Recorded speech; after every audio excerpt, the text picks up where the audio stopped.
Hi everyone, this is Robin Joy, the Happy Food Chef, and I'm here today to go through with a new dressing for you, which is my marinated figs and maple balsamic vinaigrette.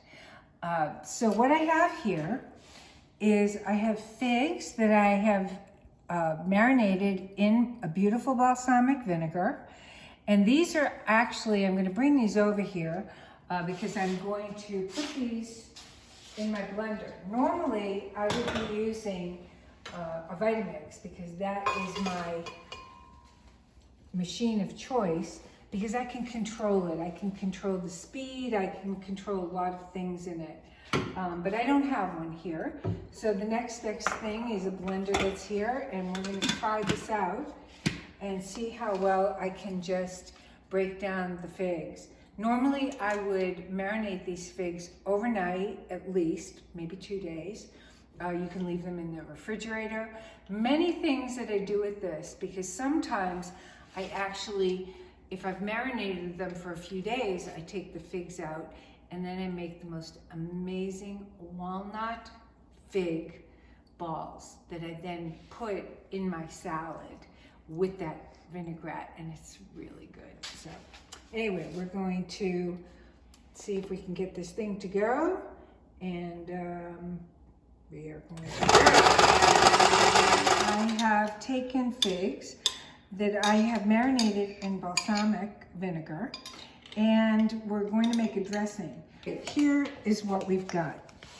So this is our figs broken down a bit.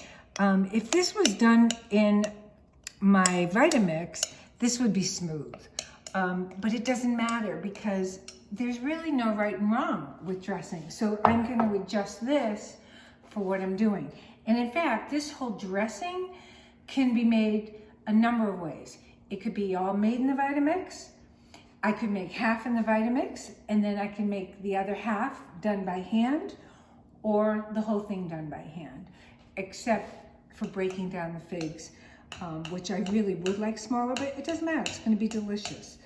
So the other ingredients that we're using, and we will post the recipe with all the measurements, but today on my plate here, I have, of course, fresh garlic, which I'm gonna put in.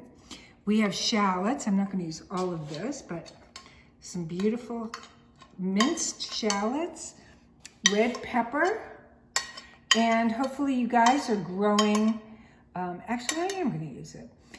Hopefully you're growing rosemary. If you're not, you probably will be soon. So we're going to put rosemary in here. And I do want this to taste of rosemary. So look at how gorgeous this is. This is really chunky because I love chunky dressings. Okay, so I'm going to be building this out, probably adding a little more balsamic vinegar because it didn't break down as much as I was hoping. But the other ingredients, we're going to put in a touch of Dijon mustard. So I'm going to put a touch of that in here. Just gives it rounds it out. It just gives it this beautiful flavor. Then we have a surprise ingredients.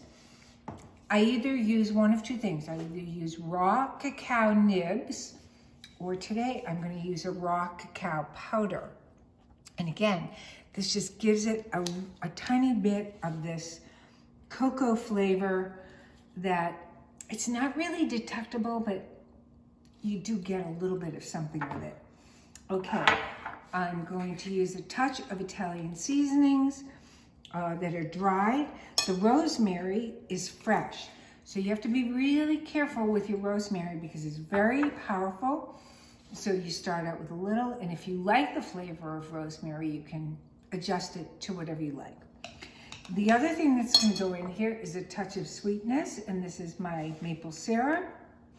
And make sure you use a really beautiful grade of maple syrup. And so we're going to mix this all up. And it's looking really gorgeous. Okay, at this point, now I do have salt and pepper here. I'm going to add a touch of pepper. I wish I had ground pepper, but I don't. But some ground pepper. And I'm going to wait and salt it at the end because I've got so much going on here. I want to adjust it after. Okay, so I'm gonna switch to using a fork.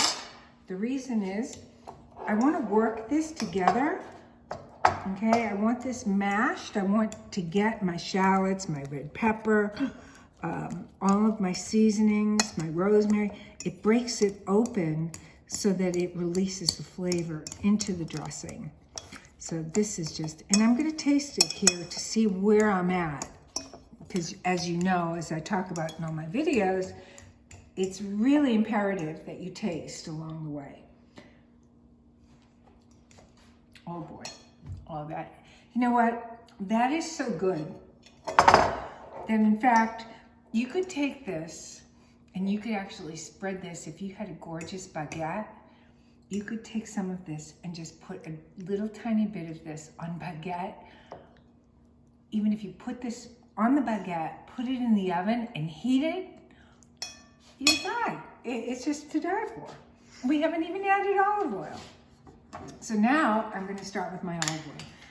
If I was doing this in the Vitamix, I would be very careful because what you want to create, if this was smooth in the Vitamix, you want to create an emulsified dressing so it becomes thick and creamy. When I say emulsified, I mean creamy.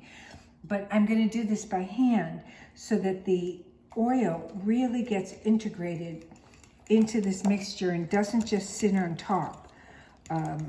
So I'm just slowly drizzling it and working it in, really mashing it to get that oil worked into all the ingredients. And this is just yummy in your tummy. I know I'm goofy, I can't help it, but you know, I just love my dressings. I love my dressings more than the food sometimes, but it certainly can enhance food. And to me, the dressings many times, especially this, if you put this just on leaf lettuce of any sort, it's outrageous. Or you put it in a sandwich. You could take this right now. It's so thick. You have a beautiful sandwich. So here's what I would do. If I had portobello mushrooms, I would grill my portobello mushroom in the pan with a tiny bit of balsamic. Then I'd take it out and I'd layer it up with all kinds of goodies, whatever I have. And then I would put a little bit of this on. I would put this actually on the bottom so that it's on the bread. Delicious. It will be outrageous. So, okay, but I do want this to be a dressing, so I don't want it as thick. So I just keep adding my oil to it. Okay, and it's getting there. See, it really, the oil blends in.